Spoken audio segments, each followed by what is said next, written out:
کیا مانگتے ہیں آپ؟ کس کی پناہ مانگتے ہیں اور کس سے پناہ مانگتے ہیں؟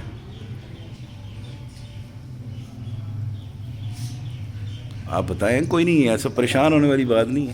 ایزی ہو گیا بات. ایزی ہم تو ایسے گپ شپ لگا رہے ہیں. آپ میرے سے زیادہ اچھے بیٹھے ہوئے ہیں. پریشان کانفیڈنس جس طرح آپ بولتے ہیں نا، جیسے ایسے گھر میں بات کرتے ہیں ویسے گپ شپ لگا رہے ہیں، کوئی ایسا مسئلہ جی بیٹا.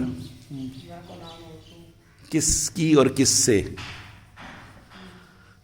ہاں آپ بتائیں بیٹا. اللہ کی پناہ مانگتا ہوں شیطان مردود سے. اللہ کی طرف سے پناہ، اللہ کی پناہ میں آتا ہوں شیطان مردود سے، کیونکہ شیطان ہم پہ عجیب طریقے سے حملہ کرتا ہے. اور میں کس کی پناہ میں آتا ہوں؟ اب جیسے سردی ہے باہر، تو میں کس کی رکاوٹ کیا کی ہوئی ہے؟ ہم نے کچھ نہ کچھ پہنا ہوا ہے نا. تو اس کی پناہ میں آئے ہوئے ہیں، اس کی مطلب لپیٹ میں ہم آئے ہوئے ہیں. کس چیز سے بچنے کے لیے؟ ٹھنڈ سردی سے بچنے. ایسا ہی ہے نا. تو یہ بات سمجھنا ضروری ہے.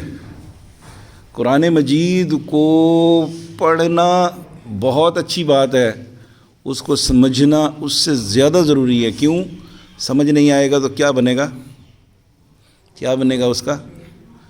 جیسے میں ابھی ایک لفظ بولتا ہوں، شوماکی شوماچی نوچی نوے روبا. آپ کو سمجھ آ گئی میری بات؟ نہیں آئی؟ میں نے کون سی زبان بولی ہے پتہ ہے آپ؟ آپ کو ایسا فیل ہوا ہے کہ بھئی چائنیز بولی. ہو سکتا ہے میں نے جاپانی بولی ہو سکتا ہے میں نے کورین بھی بولی ہو. ملتی جلتی زبانیں ہیں نا یہ. آپ کو سمجھ آ گئی میری بات؟ یہ آخری بات سمجھ آئی ہے؟ نہیں آئی. اگر میں روز ہی آپ کو آ کے یہی کہتا رہوں چپاکی اور نہیں آپ روز ہی بتاتا جاؤں، سمجھ آ جائے گی خود بخود؟ کیا کرنا پڑے گا؟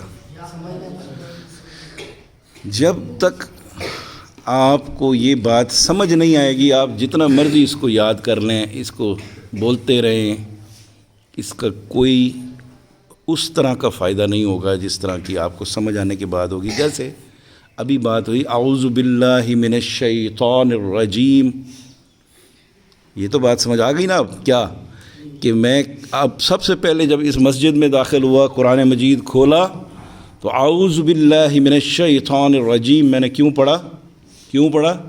کیوں ضرورت پیش آئی اس کی؟ تاکہ میں اب ایک اچھا کام کرنے لگا ہوں. اس کے لیے میں پناہ مانگتا ہوں اللہ پاک کی. کس سے؟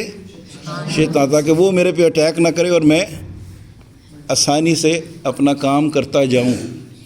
اور بسم اللہ الرحمن الرحیم، کس کے نام سے شروع کرتا ہوں یہ کام جو شروع کرنے والا ہوں؟ تو اللہ تعالیٰ کے نام سے، تاکہ اس میں برکت بھی محسوس ہو. اور جب میں کسی کا نام لیتا ہوں تو وہ اس کا مطلب میرا مددگار ہو جائے گا نا، تو میری ہیلپ ہو جائے گی. بسم اللہ الرحمن الرحیم. سمجھ آ رہی ہے بات؟ تو وہ جو رحمان بھی ہے اور رحیم بھی ہے، بہت زیادہ رحمت کرنے والا ہے. تو جب میں اس کا نام سے شروع کر رہا ہوں تو میرا کام تو آسان ہو جائے گا نا. ٹھیک ہے؟ تو یہ بات سمجھنی ہے کہ بسم اللہ الرحمن الرحیم. ایسے ہی جیسے آپ فار ایگزامپل فرانس میں چلے جائیں، جو لوگ عربی نہیں جانتے تو ان کے سامنے جب میں بولوں گا نا اعوذ باللہ من الشیطان الرجیم، یا میں اس کو کہوں السلام علیکم ورحمۃ اللہ وبرکاتہ، تو اس کو ایسے لگے گا جیسے میں نے بولا ہے. اس کو ایسے ہی لگے گا نا، کیونکہ وہ ان کی زبان نہیں ہے نا. میری بات سمجھ آ رہی ہے؟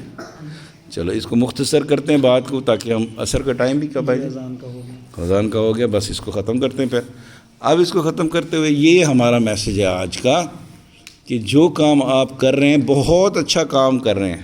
میں نے ابھی آپ کو بتایا نا کہ آپ بہت اچھا کام کر رہے ہیں، فخر سے بتا سکتے ہیں. لیکن یہ اس وقت مکمل ہوگا جب اس کا مطلب آپ کو پتہ ہوگا. کیونکہ ابھی بچے نے جو آیت پڑھی ہے، آپ کو پتہ ہے آپ نے کیا بولا ہے؟ یاد تو کر لی نا، لیکن کیا آپ کو پتہ ہے آپ نے کیا بولا ہے اس میں؟ ترجمے کے ساتھ ترجمہ تو نہیں آتا نا آپ کو، تو سمجھ. تو مجھے ایسے لگا ہے معذرت کے ساتھ کہ جیسے انہوں نے قرآن تو پڑھا ہے لیکن مجھے سمجھ نہیں آئی کہ اس میں بولا کیا گیا ہے. آپ میری بات سمجھ رہے ہیں کہ نہیں؟ تو اس بات کو آپ نے اپنا مشن بنا لینا ہے. کیا کرنا ہے؟ مشن بنا لینا ہے کہ ابھی تو ہم پڑھ رہے ہیں اور اس کا ترجمہ بھی ہم نے پڑھنا ہے.